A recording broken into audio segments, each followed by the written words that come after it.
체율신앙이 필요하다. 본 말씀은 1971년 2월 7일 전 본부교에서 나려주신 참 아버님 말씀입니다. 이 시간에는 체율신앙이 필요하다라는 제목으로 얘기해 보겠습니다. 우리 인간이 이 땅 위에서 신앙생활을 해 나가는 길은 혼자 가는 길이 아니라는 것을 언제나 생각해야 되겠습니다. 신앙길에 있어서 그 대상은 벌써 내가 아니고 하나님이 되는 것입니다. 어디까지나 하나님을 대상으로 삼고 가는 길입니다. 다시 말하면 주체와 대상 관계가 하나님과 나 사이에 맺어져서 주체에게서 되어지는 사실이 대상에 미쳐지고 대상에게서 이루어지는 사실이 주체에게 관계되어야 한다는 것입니다. 이런 관계가 맺어지지 않으면 뜻과 더불어 이루어지는 나 자신이 될 수 없는 것이요, 뜻을 위해서 움직였다고 하는 그 결과가 하늘의 섭리 앞에 보탬이 될 수 없습니다.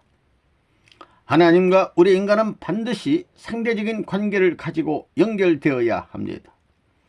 다시 말해 수수작용을 해가지고 하나 되어야 합니다. 그 하나 되는 정도에 따라 우리 생활 환경에 변천을 가져오게 되는 것입니다. 그리고 그 변천된 내용을 우리 자체의 생활 면에서 봐가지고 그것이 과거보다도 더 가치적인 것으로 느껴지게 될 때 우리는 신앙의 보람을 찾게 되는 것입니다. 체율신앙의 출발. 사람은 대개 상대적 관계를 통해 의식을 하게 됩니다.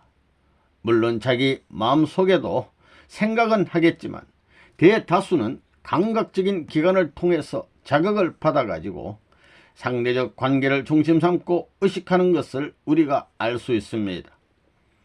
신앙생활을 하는 데 있어서는 우리의 마음생활뿐만 아니라 그 마음에 느껴진 사실을 상대적 생활 환경에 어떻게 적용하느냐 하는 것이 가장 중요합니다. 여러분 자신이 어떤 신앙의 기준 밑에서 1년이면 1년 동안 나는 이렇게 하겠다는 계획을 세웠으면 그 계획이 나와 더불어 관계를 맺을 뿐만 아니라 하나님과는 어떻게 관계를 맺느냐, 그리고 주체 되시는 하나님과 대상되는 내가 하나됨으로 말미암아 그 결과를 이 환경에 어떻게 맺히게 하느냐 하는 것이 원리적으로 볼 때 중요한 것입니다. 주체와 대상이 완전히 주고받으면 거기에는 반드시 새로운 번식, 곧 제3의 결과를 가져오게 되는 것입니다. 이 제3의 결과라는 것은 주체의 목적뿐만이 아니라 대상의 목적, 즉 이중 목적을 지닌 결과로 나타나는 것입니다. 그런데 결과로 나타난 것이 내 자체에서 주체와 대상의 인연을 맺기 전보다도 가치 있는 것이 되어야만 보다 큰 자극을 느낄 수 있고 보다 큰 기쁨을 느낄 수 있다는 것을 우리는 알아야 됩니다. 이번 달이면 이번 달을 중심 삼고 신앙적인 면에서라든가 각기 나름대로의 어떤 목표를 세워 실천해 나간다고 하면 그 목표를 자기 개인의 목표로 생각해서는 안 됩니다. 그 목표는 언제나 주체와 대상의 공동 목표로, 그 결과도 언제나 주체와 대상의 공동적인 가치의 결과를 추구해 나가고 있다는 것을 스스로 느껴야 됩니다. 이 말은 내가 하는 일이라 해도 그 일은 나 혼자 하는 것이 아니라 거기에는 반드시 하나님이 개입하고 계신다는 것입니다. 나 혼자 움직이는 것이 아니라 하나님이 동반해서 움직이고 계신다는 것입니다. 이렇게 하나님이 같이 움직이고 계신다는 사실을 느끼게 될 때 여기에서 체율신앙이 출발할 수 있다는 것을 여러분이 알아야 되겠습니다.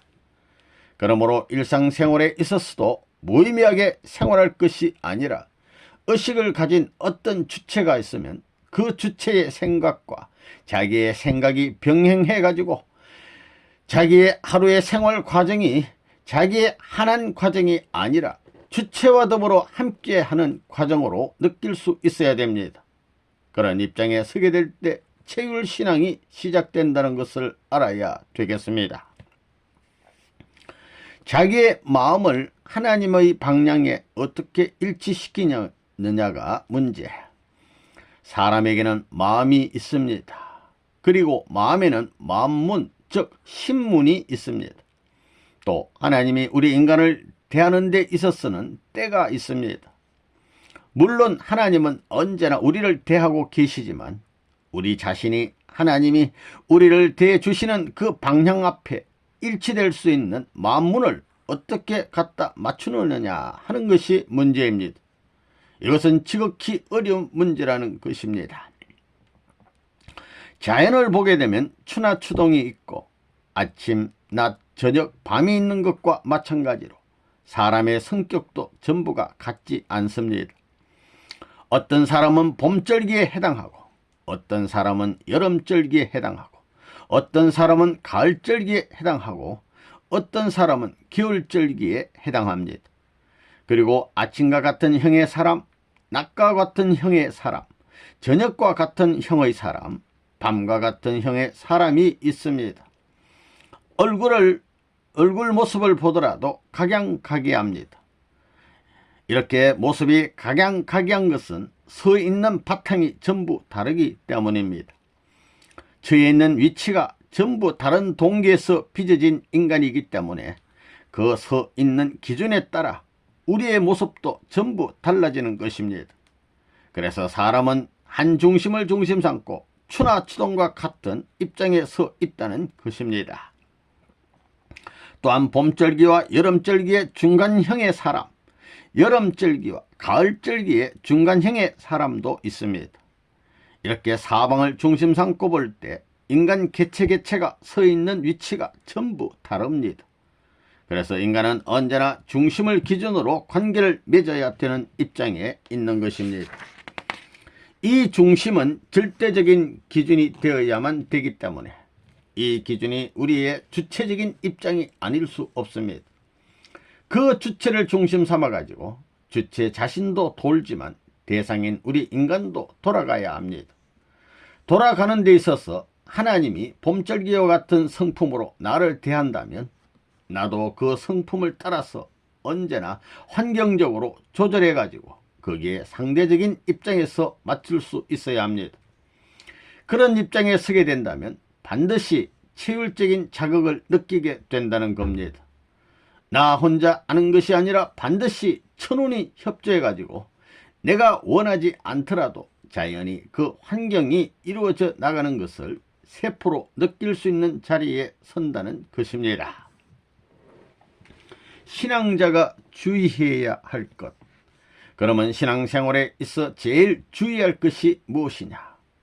일을 대하는 데 있어서 사소한 일이든 큰 일이든 어떤 일을 막론하고 개인적으로 대해서는 안 된다고 하는 것입니다. 다시 말하면 여러분의 마음이 팽팽해야 된다는 것입니다. 팽팽하게 공기를 넣어 완전히 둥글게 된 공과 같은 마음 자세를 가지라 이겁니다. 찌그러지지 않고 완전히 팽팽한 공과 같은 마음 상태가 되어야 한다는 것입니다.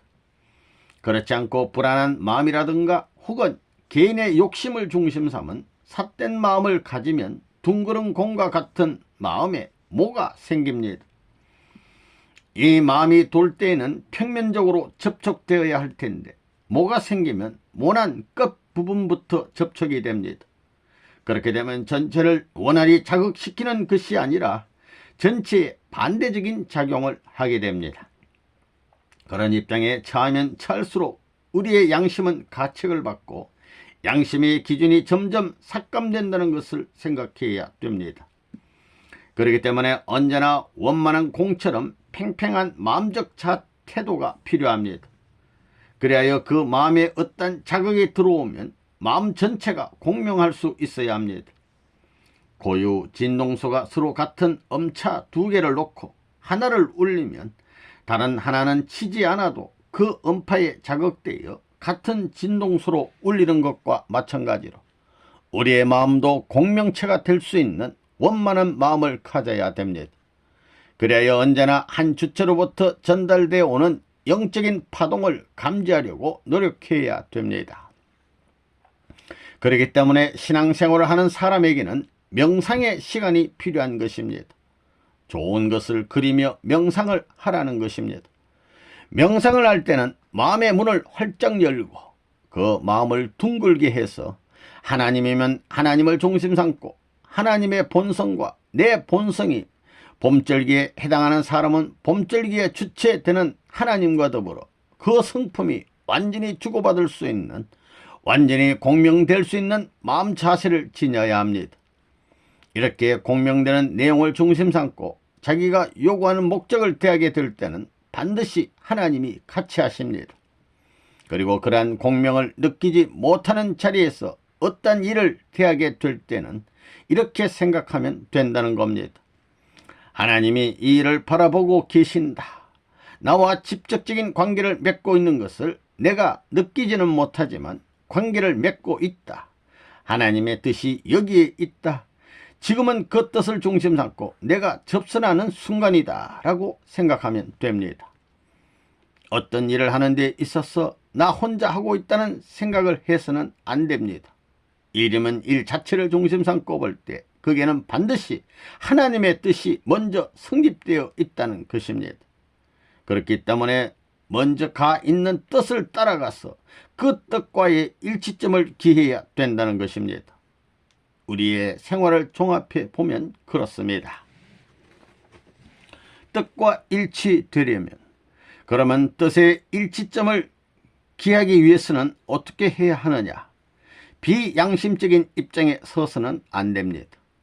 순결한 마음으로 그 일을 중심 삼아가지고 내 마음이 완전히 주고받을 수 있는, 완전히 공명될 수 있는 생활 태도를 키워나가야 됩니다. 그러면 아무리 어려운 일을 하더라도 그 어려운 일이 나에게 마이너스가 되는 것이 아니라 플러스가 되는 것입니다. 그러면 그 일로 말미암아 지금까지 처했던 입장보다도 한 단계 전진할 수 있다는 것입니다. 결국은 하나님과 더불어 주체와 대상의 입장에서 마음과 몸이 주고받는 느낌을 느껴가지고 그 일을 대하여 나가게 될 때는 하늘이 따라옵니다. 이러한 느낌이 얻게 될 때는 하나님의 뜻이 먼저 거기에 가 있다는 그러한 실감 있는 감정을 가지고 어떤 사물을 대하고 일을 하는 입장에 서게 된다면 그 일에는 이미 뜻이 와 있기 때문에 그 뜻과 더불어 나는 완전히 일체가 됩니다. 그렇기 때문에 뜻이 여기에 와 있으니 나는 그 뜻을 이루는 자리에 간다 하는 입장에서 상대적인 일이면 그 일이 동기가 되어 있다고 생각하라는 겁니다. 그래가지고 나 자체가 그 동기와 일체가 되어서 결과적 입장을 가져오게 될 때 그것이 개인적인 목적을 위한 것이 아니라 공적인 목적에 결부되게 되면 그 일을 함으로 말미암아 보람을 느끼고 힘을 느끼게 됩니다. 그런 사람들은 기도 생활을 하지 않더라도 하는 것 이상의 효과를 낼 수 있다는 것입니다. 우리가 일상생활에서 대하고 있는 것은 대개 어떻게 구분이 되느냐? 물건을 대하는 대물관계, 다음에 사람을 대하는 대인관계, 다음에는 대인관계에서의 말을 하는 관계가 있는 것입니다. 말은 간접적인 목적, 즉 제3의 목적을 위한 것입니다. 그래서 물건을 대하는 관계에 있어서 천법 혹은 하나님 법에 걸리지 말라고 하고 사람을 대하는 관계에 있어서도 걸리지 말라고 하고 그 다음에 말하는 관계에 있어서도 그 법에 걸리지 말라고 하는 것입니다. 우리가 물건을 대하는 데 있어서는 직장 생활이 벌어질 것이고 사람을 대하는 데 있어서는 인륜 관계가 벌어지는 것입니다. 다시 말해 도덕 관계가 벌어지는 것입니다. 그리고 말을 하는 관계에 있어서는 행동 문제가 벌어지는 것입니다. 이것이 우리가 생활권 내에서 관계 맺고 있는 여건인 것입니다. 물건을 어떻게 대해야 할 것인가? 그러면 신앙자로서 물건을 대할 때 어떻게 대해야 되느냐? 어디까지나 공적으로 대해야 합니다. 공적으로 대하는데 그 물건이 열만한 가치가 있다면 열만한 가치만으로 보는 것이 아니라 그것을 어떻게 천만한 가치로 보느냐, 이 가치를 어떻게 보다 크게 보느냐 하는 것이 중요합니다. 비록 그 물건의 가치가 미미하다 하더라도 거기에 하나님이 계제해 있다고 생각하면 그 가치를 천만의 비중으로 올릴 수 있는 것입니다. 내가 사랑하는 물건 가운데 하나님이 관계되어 있다고 할 때 물건의 가치는 무한한 비중을 갖고 나온다는 것입니다. 그런 마음으로 물건을 대하게 되면 그 물건이 참 반갑게 느껴집니다. 여러분의 생활 끝내에서나 여러분의 마음의 세계에서 느낀 가운데 그러한 감흥이 찾아오게 된다는 것입니다. 그런 마음을 가지고 일을 하면 그 결과는 반드시 자기 혼자 바라보던 것보다도 더 입체적인 가치의 내용을 지니게 됩니다. 하나의 일이나 물건을 대했던 것이 나에게 환경적으로 큰 가치의 결과를 느끼게 해줬다면 그것으로 말미암아 내가 영적인 내적 가치를 보다 높은 의미에서 차지할 수 있는 자리에 서게 될 것입니다. 그러면 일을 하고 나서도 감사할 수 있는 것입니다. 아무리 힘든 일이라도 내가 하고 있는 수고보다도 하늘적으로 몇백 배, 몇천 배의 가치적인 결과가 나타난다는 그러한 가치를 느끼면서 행하는 사람이 있다면 그 일이 아무리 어렵더라도 어려운 그 일이 오히려 감사의 대상이 되는 것입니다.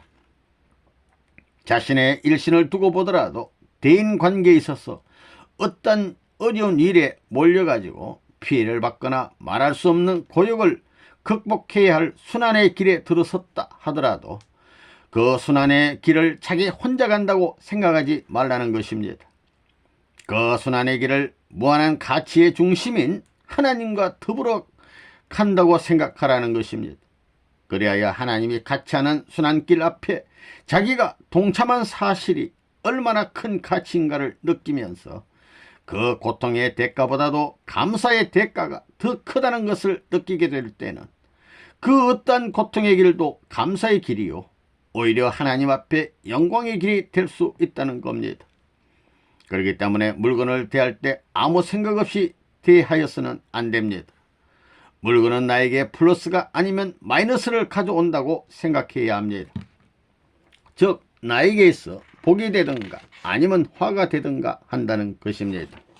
그러므로 현재 여러 자리에서 내가 저 물건을 대하면 11의 가치가 되느냐 9의 가치가 되느냐, 즉 마이너스를 가져오느냐 플러스를 가져오느냐 하는 것을 생각하고 여기에서 마이너스 되는 자리를 피하고 플러스 될 수 있는 입장을 어떻게 세울 것인가 하고 노력해야 합니다.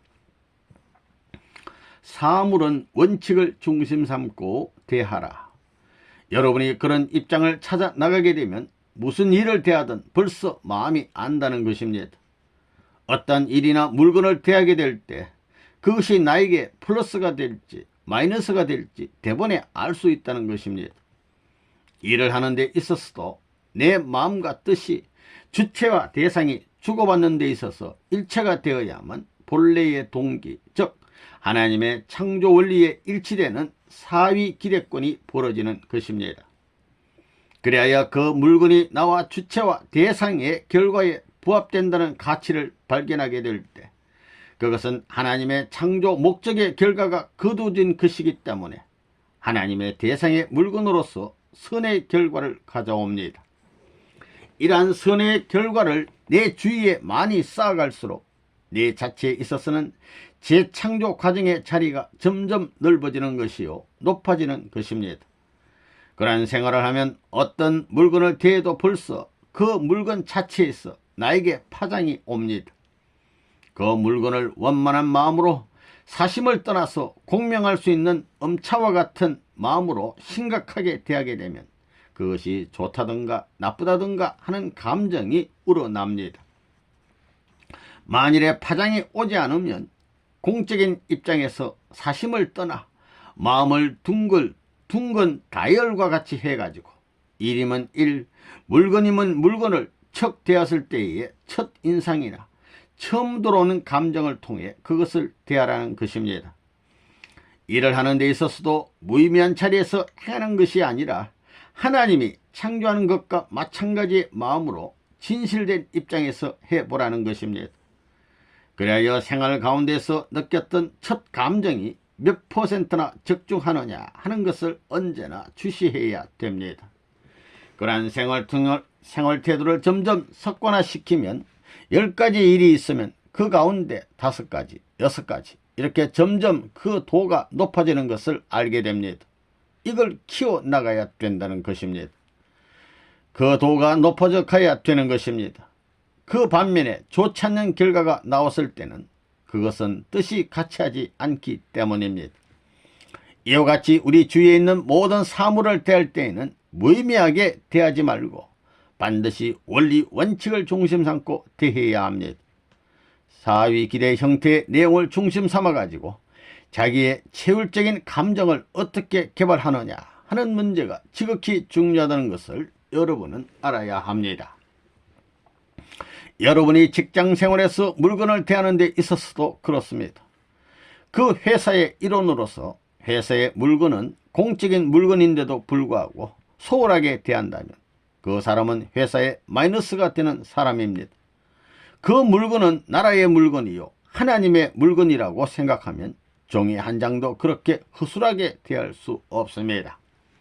그렇게 허술하지 않는 마음을 가지고 그 대가를 추구하고 사소한 일에서부터 큰 일에 이르기까지 전체를 심령적인 체율의 도를 넓히기 위한 조건물로서 찾기 위해 노력하고 생활적인 감정으로 연결시키기 위해 노력하게 되면 생활 끝내 반드시 하나님이 같이 하신다는 것을 잊을래야 잊을 수 없는 것입니다. 대하면 대할수록 내가 대하는 그 일에 있어서 하나님이 같이 했다는 것을 실감적으로 느낄 수 있다는 것입니다. 자기 혼자 생각 없이 돌아다니다가는 손해를 보기 쉽습니다. 거기서 그 손해가 현재 입장보다 막중하게 될 때는 거기에서 타격을 받아 떨어져 내려가는 것입니다. 그렇기 때문에 이 체율신앙의 개발을 위해서는 여러분이 언제나 물건을 소홀히 대하지 말라는 것입니다. 심각하게 대해야 하는 것입니다. 이것을 잘못함으로 말미암아 신앙길 전체가 걸려 넘어갈 수 있는 조건이 거기에서 성립될 수도 있는 것입니다. 일을 할 때도 그렇게 해야 됩니다. 예를 들어 여자들이 바느질을 한다 할 때 거기에는 자기 남편을 위한 것이나 사랑하는 사람을 위한 것이나 혹은 원치 않는 사람을 위한 바느질도 있겠지만 한결같이 정성을 들여야 합니다. 이것은 싹 바느질을 하는 사람도 마찬가지입니다. 돈을 받기 위해서 혹은 이익을 보기 위해서 그저 아무렇게나 일하게 되면 길이 막혀버리는 것입니다. 그렇지만 그 일도 내 일과 같이 나의 사랑하는 사람의 옷과 같이 정성스러운 마음으로 하게 되면 그 옷을 입는 사람이 옷을 대할 때 이것은 선한 물건이구나 하는 것입니다. 만약에 체율신앙을 하는 사람이 있으면 정성을 들였는지 안 들였는지는 대번에 감정에 낸다는 것입니다. 모든 사물을 그렇게 관찰해야 됩니다. 체율신앙을 개발하는 생활. 선생님은 여러분이 웃으면서 이야기한다 할 때 벌써 느낌이 다 들어옵니다. 그 웃음이 하나님 앞에 플러스 되는 웃음이냐 마이너스 되는 웃음이냐 하는 느낌이 들어온다는 것입니다. 여러분도 그렇게 될 수 있도록 습관화하고 발전시켜 나가야 됩니다. 그렇기 때문에 자기를 중심 삼고 되어지는 주위의 모든 요건들은 무의미한 것이 하나도 없는 것입니다. 모든 것이 나를 개발시키고 발전시키기 위한 하나의 교재로 등장하는 것입니다. 그러한 생활 태도가 필요한 것입니다. 그러기에 혼자 있다고 해도 마음대로 못하는 것입니다. 이러한 생활 태도를 중심 삼고 살게 되면 처음 보는 사람이든 안면이 있는 사람이든 누구든지 소홀히 대할 수 없는 것입니다. 처음 보는 사람이니까 아무렇게나 대하면 되지 이러면 안 된다는 것입니다. 그 사람이 어떤 사람인지 모르지 않느냐는 겁니다. 그러므로 이러한 모든 심정적인 기준을 중심 삼아 체율적인 환경을 개발하는 노력을 해야 됩니다. 그래가지고 사사건건에 있어서 틀림없이 효과적인 가치를 발견하고 기쁨을 느꼈다면 그 사람의 신앙생활은 관념적인 것이 아니라 실질적인 신앙생활이요 하나님과 더불어 같이 사는 신앙생활인 것입니다. 그러한 생활을 하는 사람은 아무리 어려운 길을 가더라도 지치지 않습니다. 만일에 죽음길을 간다 하더라도 그 죽음이 뜻앞에 합당한 죽음이 아니냐 하는 것을 벌써 알 수 있다는 것입니다. 고통을 당하고 억울함을 당하는 것도 하나님이 나를 탕감시키기 위해서 하는 것이냐, 마이너스 시키기 위해서 하는 것이냐 하는 것을 대번에 알 수 있습니다. 아무리 괴로운 길을 가더라도 그것이 모든 체질적인 감정에 접해서 가는 길이라면 왠지 든든하고 희망이 솟구치는 것입니다. 만일에 반대하는 함성이 높아지면 높아질수록 그것이 충격이 되어 자극이 되어 나 자체의 중심이 꺾여지는 것이 아니라 그것을 기하로 더 폭발적인 힘이 작용하게 되고 선의 투쟁의 힘이 솟구쳐 나오게 됩니다. 이런 것을 보게 될 때 내가 가는 길이 하나님이 같이 하는 길이냐 아니냐는 것을 느낌으로 분간할 줄 알아야 합니다. 그렇지 않으면 생활권 내에서 타락이 벌어지고 실패가 벌어지고 하나님 앞에 배반이 벌어지는 것입니다. 이것은 잠을 잘 때 벌어지는 것이 아닙니다. 우리가 눈을 떨고 활동하면서 사사건건을 대하는 상대적 요건을 중심 삼고 내가 발전도 할 수 있고 후퇴도 할 수 있는 것입니다. 이런 관계이기 때문에 이 관계를 어떻게 잘 조정해서 하늘화된 결과를 가져오게 하느냐 하는 것을 수시로 연구해야 됩니다. 물건을 대해서도 그렇지만 사람을 대하는 데 있어서도 그렇습니다. 내가 사람을 대하는 데 있어서 저 사람이 나보다 심정 기준이 낮다 할 때는 내 기준을 낮게 조정해서 상대를 대해야 됩니다. 그렇지 않으면 내가 타격을 받습니다. 그러므로 여러분은 자신의 선입관이 아니라 공정한 입장에서 잼대와 같은 마음에 무슨 느낌이 오느냐 하는 것을 알아야 합니다. 자기가 중심이 되지 말고 느낌을 중심 삼고 하나님을 생각하며 나가야 됩니다. 주체배 나는 대상의 입장이 되기 때문에 좋은 결과의 기준을 중심 삼아서 발전시키려고 하는 것이 주체의 소원이요 상대인 우리 인간의 소원이 되는 것입니다. 그러므로 내 개체가 타진한 결과를 중심 삼고 보는 것이 아니라 척 보면 첫 번 느낌과 더불어 그 마음에 비춰보는 것입니다. 그러면 첫 번 감이 즉시 오는 것입니다. 처음에는 잘 모릅니다. 그러므로 그것을 발견시켜야 합니다. 발전시켜야 합니다. 그러면 아하, 저 사람은 좋은 사람이다 하는 것을 알게 됩니다. 여러분이 점점 그러한 도수를 높여가게 되면 한 번만 척 보아도 마음이 어떻다고 하는 것이 척 들어온다는 것입니다. 이제 여러분의 생활 과정을 분석해 결과를 타진해야 합니다. 내가 느끼는 것은 몇 퍼센트는 맞는다, 몇 퍼센트는 틀림없다 하는 이러한 내적인 인연을 여러분이 환경권 내에서 맺어가지고 타진할 수 있는 그러한 결과를 측정할 수 있는 입장에 서지 않고는 하나님이 같이 하고 계시는지 악이 같이 하고 있는지 분석해 낼 수가 없습니다. 그러므로 반드시 이런 실행 태도가 필요합니다. 이 길을 나설 때 기도를 안 해도 괜찮습니다. 첫 걸음을 내디딜 때 이 길이 어떤 길이냐, 가면 하나님이 좋을 수 있는 길이냐, 섭섭한 길이냐를 알아야 됩니다. 첫 번에 느껴오는 감이 이건 좋다, 나쁘다 하는 느낌이 있다는 것입니다. 나쁘다 할 때는 가지 않는 것입니다. 이것을 감정할 줄 알아야 합니다. 따라서 여러분은 환경적으로 체질신앙에 대한 것을 개발하기 위해 노력해야 합니다. 그러니 여러분이 사람을 볼 때도 무심히 보지 말라는 것입니다. 아무개의 정상적인 표정은 이런 것이다 하는 것을 분석하라는 것입니다. 뿐만 아니라 아무개의 정상적인 태도는 저런 태도다, 또 정상적인 말의 음색은 저런 것이다, 웃는 것도 정상적인 것은 저런 것이다 하는 것에 대해 관심을 가져야 하는 것입니다. 체율신앙의 중요성. 여러분이 앞으로 많은 사람을 대하게 될 때 더욱이 지도자가 되려면 그 사람의 정상인 기준과 비정상적인 기준, 다시 말하면 슬플 때의 기준과 기쁠 때의 기준을 가려야 합니다. 정상적인 기준을 중심 삼고 볼 때 위로 올라갔을 때는 기쁜 것이요 아래로 내려갔을 때는 슬픈 것이다 하는 것을 눈만 보고도 표정 하나만 보고도 금방 짐작해야 합니다. 벌써 말소리가 정상적인 때는 이렇고 기쁠 때 말소리는 저렇더라, 좋지 않을 때는 눈빛이 어떻더라 하는 것을 가릴 줄 알아야 된다는 것입니다. 말하는 어조라든가 억양, 태도를 보고 저 사람이 저렇게 말하는 배후에는 좋지 않는 무엇이 있구나 하는 것을 하나님과 더불어 내가 감정해야 하는 것입니다.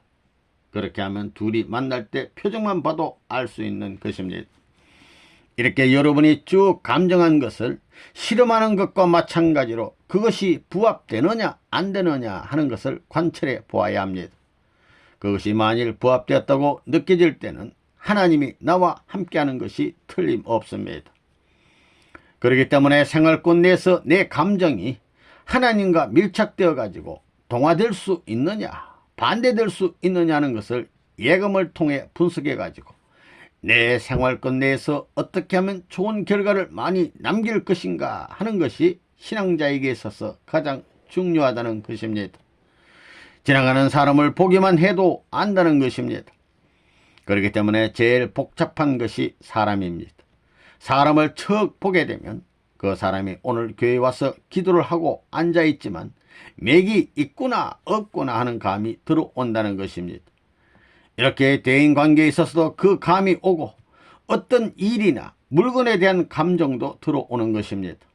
또 말을 하는 데 있어서도 자신이 공명체와 같은 입장에 서서 이것이 파격적이냐 아니면 순화적이냐, 즉 화합하기 위한 것이냐 아니냐는 것을 대본에 측정해야 됩니다. 또한 몇 %나 직접적인 결과를 가져왔느냐 하는 것을 분석해야 합니다. 이러한 문제를 여러분이 개발하면 누구나 체율신앙권 내에 들어갈 수 있습니다. 하늘에 끌려 다니다가는 하늘이 떠나버리면 지쳐버리고 맙니다. 그것은 왜 그러냐 하면 체율신앙의 중요성을 모르기 때문입니다. 신앙이라는 것은 생활권 내에서 승리적 결과, 즉 생활권 내에서 신의 목적을 중심 삼아가지고 그 결과를 타진시킬 수 있는 가치적 내용이 내가 대하기 전보다 대하고 난 후에 더 좋은 결과로 찾아진다 할 때는 아무리 핍박이 와도 그냥 밀고 나가는 것입니다. 절대 굴복하지 않습니다. 그렇지만 그 행한 결과가 마이너스가 될 때는 아무리 힘을 내려고 해도 후퇴하게 됩니다. 그러므로 후퇴할 수 있는 일은 절대 하지 말아야 합니다. 그 피해가 어떻겠습니까? 한번 후퇴하고 난 다음에 그것을 바로잡기는 얼마나 힘든지 모릅니다.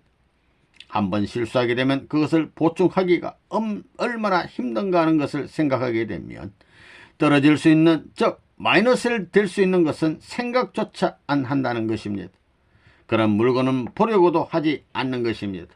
또 그런 사람은 대하려고도 조차 하지 않는 것입니다. 그렇기 때문에 처음 은혜 받게 될 때는 사람을 많이 꺼리게 됩니다. 물건도 함부로 이것저것 접하지 못하고 단조로운 것만을 대하는 것입니다. 그 사람이 일상적으로 욕심을 갖고 움직일 수 있는 물건은 절대 대하지 못하게 합니다. 그렇지 않는 물건, 즉 무관심하게 대하던 물건들만 대하게 합니다. 말도 자기를 변명하려고 하는 말은 못하게 합니다. 실제 생활에 있어서 영적 체험은 그렇게 벌어지는 것입니다. 여러분은 그와 같은 영적 체험은 못하더라도 생활에서 느껴지는 느낌을 분석하는 도수를 높여 나가야 합니다. 그런 단계에 이르면 무슨 현상이 벌어지느냐? 삼각적인 관계에서 직접적인 결과를 타진하는 노름이 많이 벌어집니다. 즉 제3의 일로서 나와 하등에 관계없는 일인데도 불구하고 관계를 맺음으로 말미암아 계획적인 것은 아니지만 우연하게 체율적인 감정을 느낄 수 있는 체험을 하게 되는 것입니다. 이렇게 노력하게 되면 제3점의 일로서 나와 관계없는 일이라도 즉 느껴지는 느낌을 통해서 관계를 맺어야 되겠다는 생각을 하게 됩니다. 이처럼 생활권 내에 있어서 발전할 수 있는 동기를 얼마든지 찾을 수 있습니다. 항상 기뻐하고 체율적인 감도를 넓혀 가라. 그리고 여러분이 아침에 집에 나갔다가 저녁에 돌아올 때는 절대 마이너스가 되어 가지고 돌아오지 말라는 것입니다. 돌아올 때는 반드시 아침에 나갈 때보다 기쁜 입장, 즉 플러스된 입장에 서라는 것입니다. 그래야 집안에 불화가 벌어지지 않습니다. 만일 마이너스가 되어 들어온다면 자기 아내나 아들, 딸에게도 마이너스 느낌을 주게 됩니다. 그것은 죄입니다. 선을 추구해 나가야 하는 입장에서 볼 때 이런 입장에 서는 것은 선을 깎아내리는 입장이 되므로 이것은 하나님 앞에 기쁨이 되지 못하고 서러움이 됩니다. 그러므로 집을 나갔다 돌아올 때는 아무리 어려운 입장에 처했다 하더라도 반드시 그 어려움을 탕감시켜 놓고 기쁨의 조건을 들고 들어와야 합니다. 만일 직장에서 분하고 기쁜 일이 있었다 하더라도 그것을 집에 와서 풀려고 해서는 안 됩니다. 그 자리에서 풀던가 아니면 다른 일로 대체해서 그 이상의 기쁨의 조건으로 탕감시켰다는 노름을 해놓고 집에 들어와야 합니다. 그러기에 이런 것을 보강할 수 있는 간접적인 자기만의 비법을 가지라는 것입니다. 길을 가다가 일부러 전신주에 이마를 부딪혀서 그 아픈 것으로라도 탕감의 조건을 걸라는 것입니다. 그것으로 탕감받는다는 회개 기도를 하든가 그렇지 않으면 아이들에게 줄 눈깔 사탕이라도 사가지고 아이들이 기뻐하는 모습을 생각하고 그 기쁨을 가지고 들어오라는 것입니다. 혹은 노래를 좋아하는 사람이면 옛날에 자기가 좋아하던 봄 노래라든가 가을 노래를 불러서 오늘의 슬픈 감정을 넘어 옛날에 기쁘던 감정을 살려서 그걸 중심 삼고 들어오라는 것입니다. 집에 들어와서는 아내를 대하나 아들, 딸을 대하나 그런 기쁜 표정과 기쁜 마음으로 주고받으라는 것입니다. 그렇게 되면 그때까지 직장에서 타격받았던 슬픔을 완전히 넘어설 수 있는 것입니다. 망할 수밖에 없었던 환경을 막아낼 수 있다는 것입니다. 여러분들은 하루 전체를 중심 삼고 이러한 생활 태도를 가져야 합니다. 이것이 하나의 작전이 되는 것입니다. 하루를 무심코 살아서는 안 됩니다. 어떤 일을 대하더라도 마찬가지입니다. 산이면 산을 보게 될 때도 그 산을 중심 삼고 하나님의 창조성에 대한 느낌, 아름답다든가 신비스럽다든가 느낌을 통하여 하나님이 내 한 가치를 이렇게 고귀하게 만들기 위해서 저렇게 훌륭한 상대적 물건을 지으셨구나 하는 것을 느끼고 기뻐하고 좋아하면서 하나님 앞에 찬양을 돌려드리게 될 때 거기에서 충격적인 자극을 느낀다는 것입니다. 그런 자리에서 완전히 주고받으면 하나 되기 때문에 취한다는 것입니다. 그리고 그 가운데에서 떠나고 싶지 않게 됩니다. 그 가운데서 뒹굴고 싶은 애기와 같은 마음이 되고 또 부모와 같은 마음을 느낄 수 있게 되는 것입니다. 그런 감정을 아무것도 아닌 자연을 보는 가운데서도 느낄 수 있는 것입니다. 혹은 흘러가는 물을 중심 삼고도 얼마든지 사색에 잠길 수 있다는 것입니다. 이러한 체질적인 감도를 넓혀가게 되면 하나님이 창조하면서 느끼시던 기쁨까지도 공명해 들어오게 됩니다. 그것이 오히려 아무 생각 없이 기도하는 것보다 나을 수도 있다는 것입니다. 따라서 여러분의 생활권 내에서 이러한 생활을 중심 삼아가지고 체율적인 감도를 어떻게 배양해 나가느냐 하는 것이 문제입니다. 그렇기 때문에 내가 상대를 대하게 되면 어떤 표정으로 대해야 되겠다고 하는 것을 항상 생각해야 합니다. 그렇게 연구해 나가게 되면 자기가 어떤 표정을 지을 때 상대에게 좋은 인상을 주었다. 그러니 나는 어떻게 나가야 되겠다. 이렇게 알게 되는 것입니다. 우리가 대하는 모든 만물은 교제입니다. 우리가 이러한 영적인 세계의 직접적인 감흥 또는 간접적인 감흥을 일으킬 수 있고 관계를 맺을 수 있는 대상은 하나님의 창조물입니다. 이 창조물은 하나님의 성상을 닮아 난 것이기 때문에 그 가운데는 간접적이나마 그 성상적인 요소가 있습니다. 따라서 그 가운데에는 우리가 반드시 관계 맺을 수 있는 선의 요소, 내적인 성품이 있기 때문에 그 성품을 따라 움직여서 연결시키기 위한 생활을 넓혀나가는 사람이 있다면 그 사람에게는 어떤 일도 지장을 줄 수 없고 마이너스가 되지 않을 것입니다. 더욱이 여러분은 탕감법을 알고 있습니다. 내가 중심적인 존재가 되려면 공적인 입장에서 탕감시켜 놓은 환경을 많이 가져야 합니다. 그렇지 않으면 중심 존재가 될 수 없습니다. 다시 말하면 내 미천을 많이 내줘야 된다는 것입니다. 미천을 많이 내주는 것은 손해입니다. 그렇기 때문에 내가 어려움을 당한다, 피해를 입었다 할 때는 탕감법으로 소화시키라는 것입니다. 하나님의 아들이 될 수 있는 생활 태도. 내가 선을 행함에 있어서 불쌍한 사람을 위해서도 주지만 원수를 위해서 참되게 주니 이것이 얼마나 멋지냐는 것입니다. 그러니까 아무리 사지에 가더라도 피해를 받지 않는다는 것입니다. 그런 동기의 존재는 원수가 되었더라도 나는 공적인 입장에서 소화시키고 넘어가는 것입니다. 그런 마당에서도 원수를 생각하는 것이 아니라 그런 자리를 보다 양면적인 가치를 차지할 수 있는 단 하나의 자리로 알고 거기에서 느껴지는 깊은 가치를 탐구하고자 하는 것입니다. 그렇기 때문에 어떠한 순한 길이라 하더라도 그 순한 길이 자기에게 피해가 되지 않고 걸리면 사지에 빠져 헤맬 수 있는 사탄의 올무라 하더라도 그 올무는 하등에 관계없는 오히려 사탄이 원수시할 수 있는 승리의 결과를 가져올 수 있다는 것입니다. 그러므로 이러한 신앙생활을 하는 데 있어서는 사탄이 아무리 작용한다 하더라도 하나님의 것으로 화해시킬 수 있는 입장에 서는 것입니다. 하나님은 악한 세계에 있더라도 언제나 하나님의 입장을 취할 수 있는 분입니다. 어떤 핍박, 어떤 어려움이 있더라도 그것들이 나 자체를 꺾어버리거나 망하게 하지는 못합니다. 오히려 승리의 자료로서 승리의 결과를 가져오게 하는 것입니다. 이것은 하나님이 6,000년 복귀 역사를 헤어나오는 데 있어서 사탄이 아무리 반대했지만 하나님은 그것을 승리의 결과로 체득시키고 소화시켜 나오신 것과 마찬가지입니다. 그렇기 때문에 이는 틀림없이 하나님의 아들이 될 수 있는 것입니다. 이러한 생활 태도를 여러분이 관계지어 나가야 됩니다. 물건을 대할 때보다 사람을 대할 때 감정이 더 빠른 것입니다. 그러므로 사람에 대해서 연구를 많이 해야 합니다. 사람을 대하는 데 있어서는 말로 표현해야 되는데 말만 해 가지고는 안 됩니다. 책임지지 못할 말은 하지 말아야 합니다. 다시 말해서 행하지 못할 말은 하지 말라는 것입니다. 서로가 주고받는 자리에서 교류하고 하나의 공동 목표를 추구해 나가게 될 때는 반드시 실천될 것으로 알고 그렇게 느끼고 그것이 실현되었을 때는 그 두 사람 사이는 말하고 행한 그 결과에 있어서 서로 좋아하게 됩니다.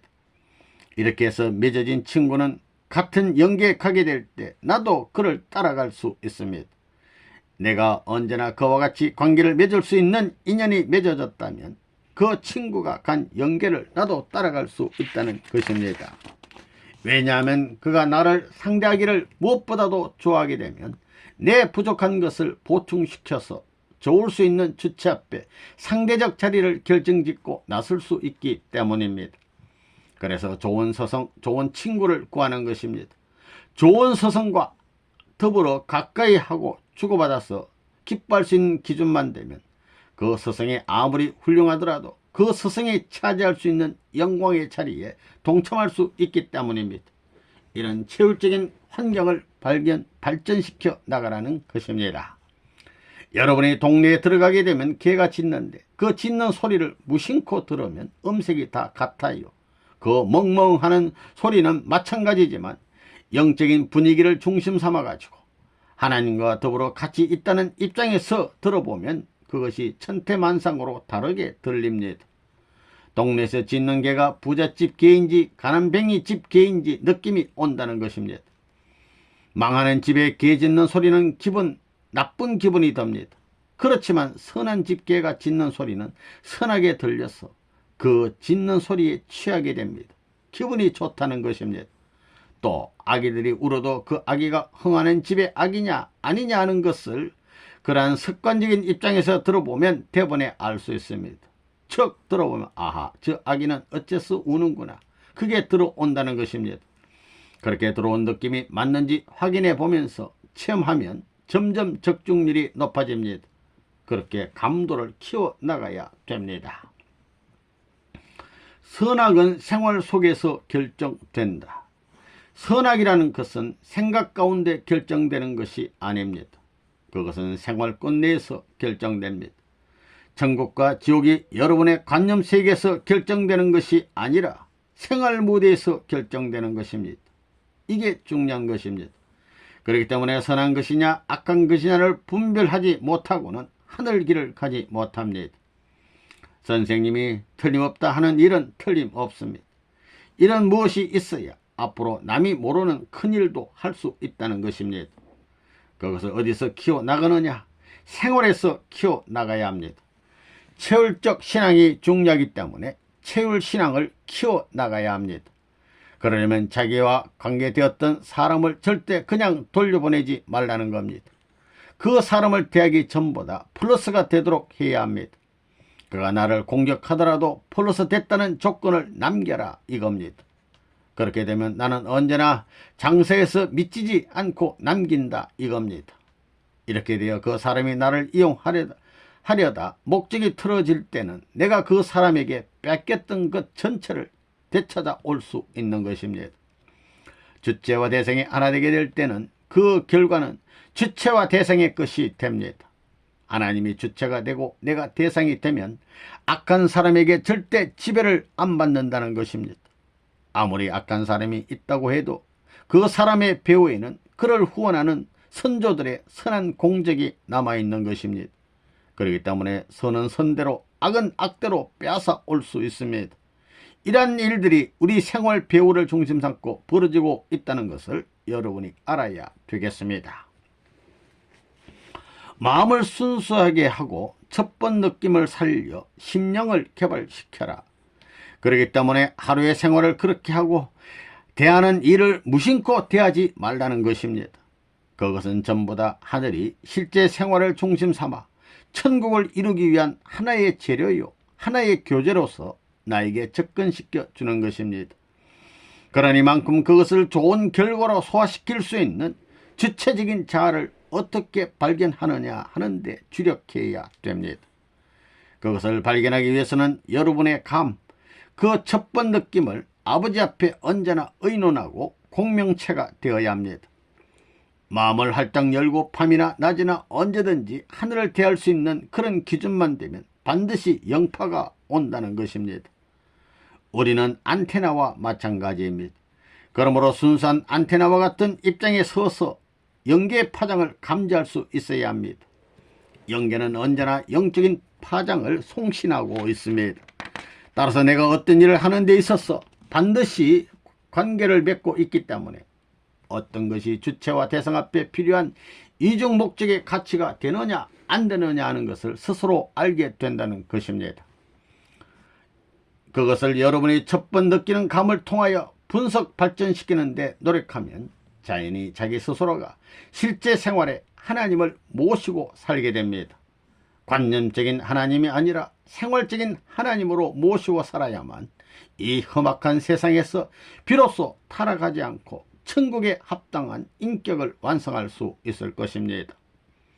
기도를 통해서 신령의 역사를 통해서 은혜의 기준에 갈 수 있을는지 모르지만 그것은 영계에서 영인들이 협조해 주어서 되는 것입니다. 그러나 본래 우리 인간은 생명체라든가 생명체를 이루게 되어 있습니다. 나 자체에 영이 있다는 것입니다. 따라서 영계에 협조받지 않는 영역을 중심 삼아가지고 영의 작용을 개발만 해놓으면 영인들이 지도해 주지 않아도 내 자체의 생명체에 있어서 감지할 수 있는 능력이 생기는 것입니다.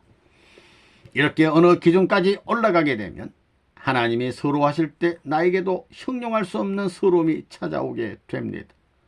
어떤 사람을 만났다가 떠나보내는데 말할 수 없는 서러움이 벌어지게 되면 그런 사람이 가는 길은 재물의 길이 아니면 하나님이 긍휼히 보시는 길입니다. 두 가지 중에 한 가지 길임에 틀림이 없습니다. 그런 일을 실제로 느끼고 실제로 생활권 내에서 자극받을 수 있는 입장에 선 사람이라야 체율적인 사람입니다. 그렇기 때문에 체율신앙이라는 것은 영계에서 협조해서 하는 것보다 생활권 내에서 감정해가지고 발전시켜 나가야 합니다. 자기가 피해받지 않고 전진적인 신앙 과정과 생활 과정을 갖출 수 있는 사람은 틀림없이 하나님이 같이 하지 않을 수 없습니다. 그렇게 발전한 사람에게는 가르쳐주면 틀림없기 때문에 그가 원하지 않아도 하나님이 찾아오시는 것입니다. 반면 기도만 하고 행하지 못하는 사람에게는 하나님이 찾아오셨다가도 떠나시는 것입니다. 그렇기 때문에 체율적 신앙의 기반을 우리의 생활권 내에 세우는 것이 무엇보다 중요하다는 것을 알아야 되겠습니다.